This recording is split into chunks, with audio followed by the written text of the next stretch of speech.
Hi, I'm Chris Drespeck, and today we're going to be making a unusual thing for me. I'm going to be making vegan chocolate chip cookies. I had a request for a vegan recipe because a friend of mine is allergic to eggs, so that's what we're going to be doing today. To get started, I'll be using some flaxseed, which I ground in a coffee grinder. I used 2 tablespoons of flaxseed, ground up, and added 3 tablespoons of water, and let that hydrate for about a minute and a half. So we're going to go ahead and put that into our KitchenAid mixer. And we'll be using vegetable shortening today. It's 188 grams or 1 cup plus 2 tablespoons. So go ahead and put that in our mixer.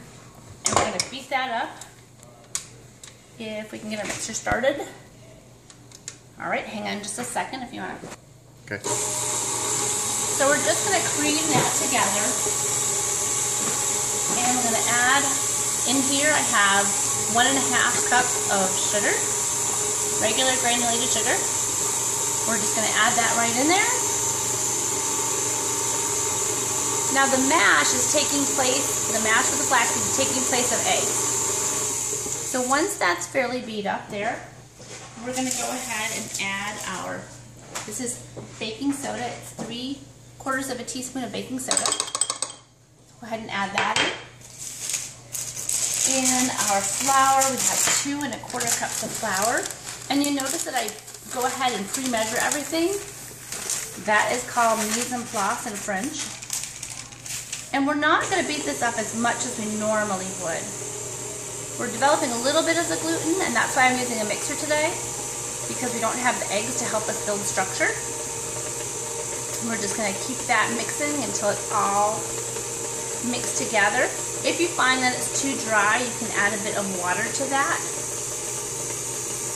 We'll go ahead and make our cookie dough. Build that speed a little bit here.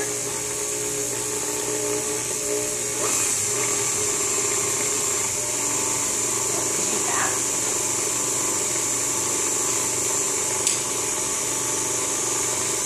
I'm going to add just a little bit of vanilla to that.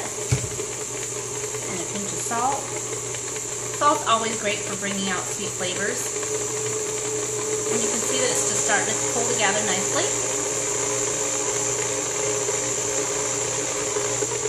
And now that we've got it to that point, I'm going to go ahead and bring it down off the mixer. And we'll add our chocolate chips by hand. And then on over here, and you guys can see what that looks like.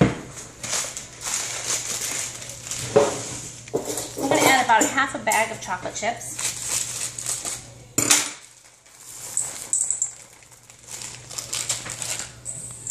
And just go ahead and fold those in by hand.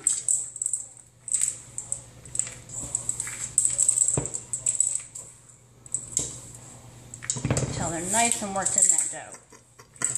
The reason I don't put them in there on the machine is they do tend to break up a little bit. If that doesn't bother you, then certainly go ahead and do that. And then we're just going to grab handfuls, we're going to make meatball size cookies. So they should look about that size right there. We'll go ahead, and I've got a parchment lined sheet pan here. Go ahead and pan these up, and then I will bake them up, and I'll show you what they look like. We'll be right back. Well, I just took these out of the oven, and you can see that they're visibly thinner than a regular chocolate chip cookie. But they definitely have beautiful color and lots of chocolate chips. So I hope that you'll try the recipe. One thing I want to mention is I also added 2 tablespoons of molasses off camera. I thought the camera was running. So just so you know, the recipe does include 2 tablespoons of molasses. This is what your cookies will look like before they're portioned out and before they're baked. And again, this is what they look like after they're baked. And you can see they're nice and soft and chewy. You can see the nice melted chocolate chips. I used a dark chocolate chip, but feel free to use semi-sweet if you like that better.